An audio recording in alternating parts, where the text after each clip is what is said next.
Hello, everybody. I'm Joe Martucci here from the Weather Watcher program. We're joined here by Dr. Dave Robinson, state climatologist.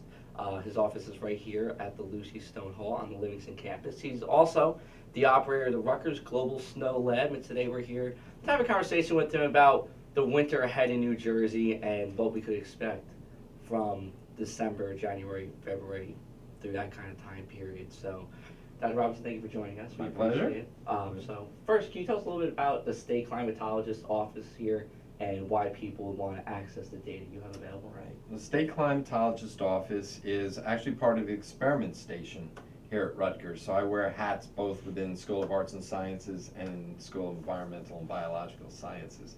And we're here to serve the state of New Jersey with all things climate, with a little weather thrown in there as well. And we have three-part mission.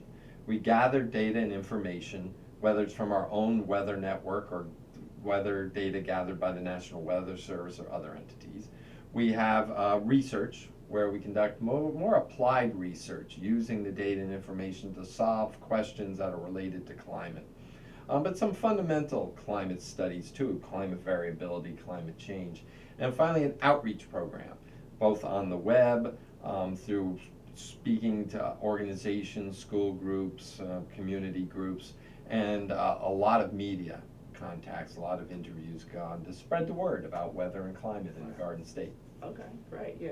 So like I was saying earlier, and you were talking about research, you do operate the Global Snow Lab, which, to my knowledge, is a big conglomerate of data and research all packed into one for the whole Earth regarding snow, so you can tell us a little bit about That's that. my research hat. The Mhm. state climate office would Right. be my service hat, and then teaching would be the other. The Global Snow Lab's work I've been doing back to my doctoral research work, looking at the interactions of snow and the climate system. And in particular, we work with data sets. We maintain the longest satellite-derived data set of snow cover over northern hemisphere lands. It goes back to the late 1960s. And we use it to look at variability and trends and see if there's any particular signal. For instance, we're finding that snow cover is leaving the continents earlier in the spring than we've seen in the entire last 50 years or so. Even evidence based on station observations, it's leaving earlier than any time in the past century. So that's part and parcel of what we do in the research side of my work in the Global Snow Lab. Right, okay. So speaking of snow, we just had a few weeks ago, recent nor'easter, 14 inches or 13 inches in Freehold, 4.8 here in New Brunswick, and I think people were thinking back to last season where we had the Snowtober, and we got a couple inches here in New Brunswick, and I think people were thinking, well, we had this early snowfall and we had a green winter ahead, and is there a correlation? Is that just coincidence? Do we know at all? Zero correlation. We've looked in the past at snowy Octobers, and it's not an anti-correlation or a positive correlation. It snows in the fall. It's unusual. The October snowstorm was 3 inches in New Brunswick. But statewide, at least central and north Jersey, that was by far the largest October snowfall on record. And this snowfall just a couple weeks ago, even in New Brunswick with the 4.8, that was the most snow so early in the season. You have to go to a Thanksgiving Day in 1989, I think it was the 23rd of November, with 6 inches to find a snowstorm of that magnitude. And so we broke yet another record. If it doesn't snow another flake in November, this will be the fourth snowiest November on record in New Brunswick, going back to 1893. Oh, wow. Wow, okay.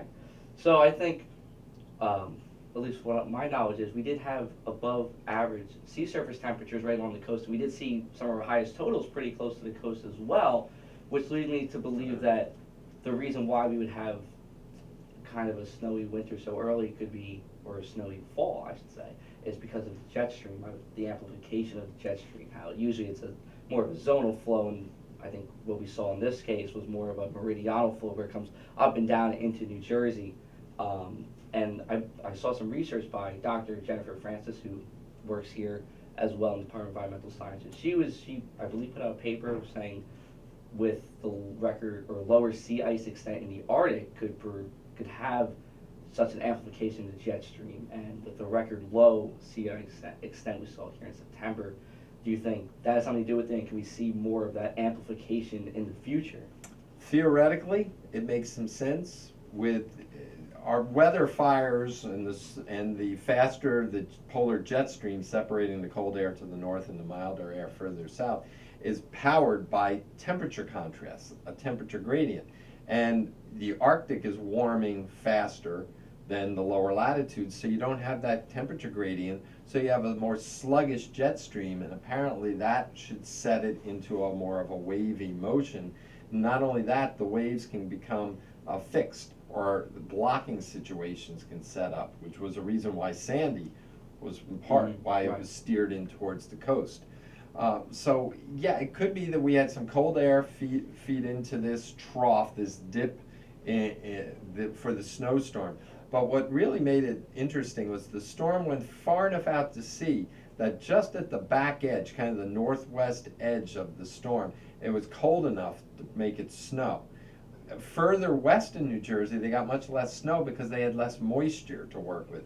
Very similar in a smaller extent to the December 26, 2010 snowstorm that gave 2.5 feet to the eastern part of the state and less than a half a foot to the west. And it wasn't that it was warmer out there and it rained, they were cold enough, they just didn't get the snow. So really the saving grace of the snowstorm this month was that it gave snow close to the coast, because it meant the storm was further out to sea, which kept the winds and the waves lower along the coast. So while they paved with the snow, there was not nearly as windy as first feared, and the tides weren't as high as first feared, and that's the last thing the coast needed after being decimated by Sandy.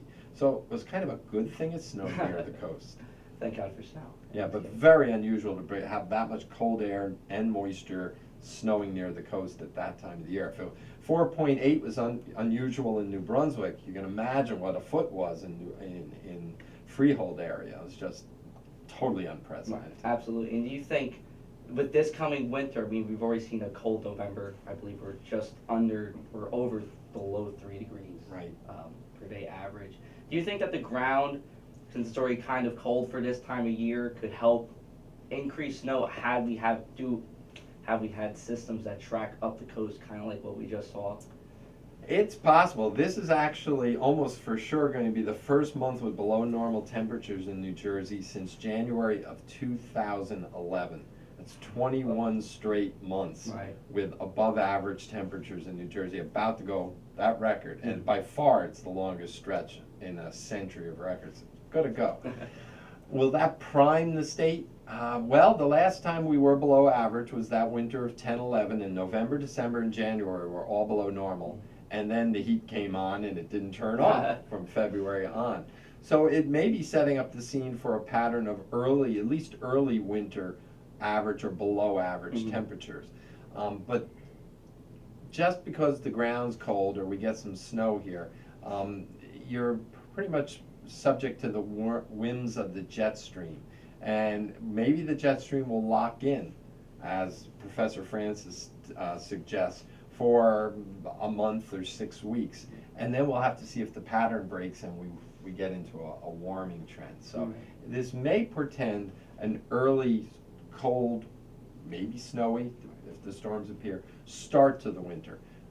But I think all bets are off of whether that would continue throughout the winter. Right. And you were saying earlier, with a decrease in springtime snowfall in the world in general, it looks like we could have a continuing pattern of that as well. Yeah, the snow, even with snowy winters, 2 winters ago was very snowy across the northern hemisphere. In January and February, a lot of the ground was snow covered. Here in the lower 48 states, every state, one period of time, even the panhandle of Florida had a little snow on the ground. And people were saying, this is a snowy winter, it's going to persist into the spring. And I said, just wait and see. And for what was a snowy January and February, the snow just melted out, and by April we were near record low snow extent across the northern hemisphere. So it seems that something's happening in the climate system to rid the planet of snow earlier in the spring than we've seen on record before. Right. And another factor to our snowy or not snowy winters here in New Jersey is the El Nino and La Nina effect, which is pretty much neutral for this Yeah. time of year, and that's something we haven't seen in the past 3 winters, I believe. Right. We've had, strong La Niñas, strong El Niños. Do we see that changing as we progress into the future, into this winter, or do we think it's going to be neutral and we're going to be based more on what happens with the jet stream? It looks like it's going to be neutral. Originally, it looked like we were transitioning into an El Nino event, and what was most unusual about this is it stopped in its track and petered out. Normally, in August and September you see a ramping up in El Nino, it keeps ramping up, and our data show that an El Nino winter in New Brunswick gets about 3 inches more snow on average than the long-term average, about 30 inches versus 27 inches. And a La Nina winter gets about 3 inches less than average. So there's a little signal when there's an El Nino, but when there's nothing, El Nino or La Nina, that leaves us at the whims of the North Atlantic Oscillation, the Pacific Decadal Oscillation, the Pacific North American Oscillation. You've got a wild card thrown in here, and that's the open Arctic, at least to start the winter, that we haven't seen before. So it's very, very difficult to make long-term forecasts. It's bad enough when you even have an El Nino or a La Nina giving you a hint. But when there's nothing, it's kind of all bets are off. Right. Okay. So, time for the kicker question.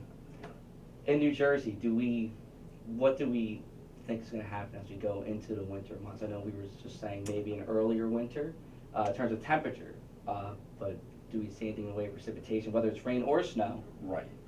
I think I already gave several hints of my lack of ability to take a stab at this.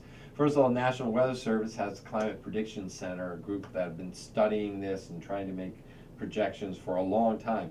And they consider most of the eastern United States equal chances of being in the lower, middle, or upper third compared to the historic past in terms of temperature or in terms of precipitation. What I like to say is a no call. They're not saying it's going to be average. They're saying we don't know where it's going to be in the spectrum. So they have a lot more people spending a lot more time on it than I do looking ahead. But I would have to agree with them because you don't have that El Nino, La Nina signals, which, weak as they are, maybe give you a little bit better than even odds. Right now, you can maybe look ahead a couple of weeks at a time, see what the North Atlantic Oscillation's doing, see what the numerical climate models suggest.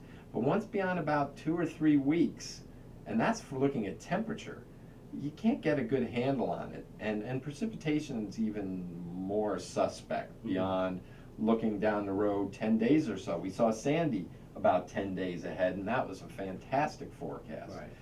So I have to say right now, it looks like if the jet plays its games and stays a little more wavy, we get some cold air in here, we could start off with a rather tumultuous start of the season, maybe through the end of the semester.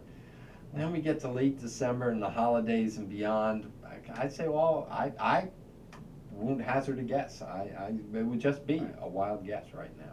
So, big wild card for now. We will see. Depends on the factors we will have with the jet stream. The already colder temperatures in November. Dr. Robinson, real quick before we end, where can we go visit the state climatologist's office online? We've got a website, njclimate.org, and then our weather network, where we have a number of automated stations around the state, can be linked off of that site, or you can go to njwx.org. And I misspoke the first time. I said njclimate.net. It's njclimate.org. All right, so njclimate.org. You can check out all the great information Dr. Robinson and his staff has here over on the Livingston campus. Thank you for watching. For RUTV Weather Watcher, I'm Joe Martucci. Dr. Robinson, thank you again. We appreciate it. My pleasure.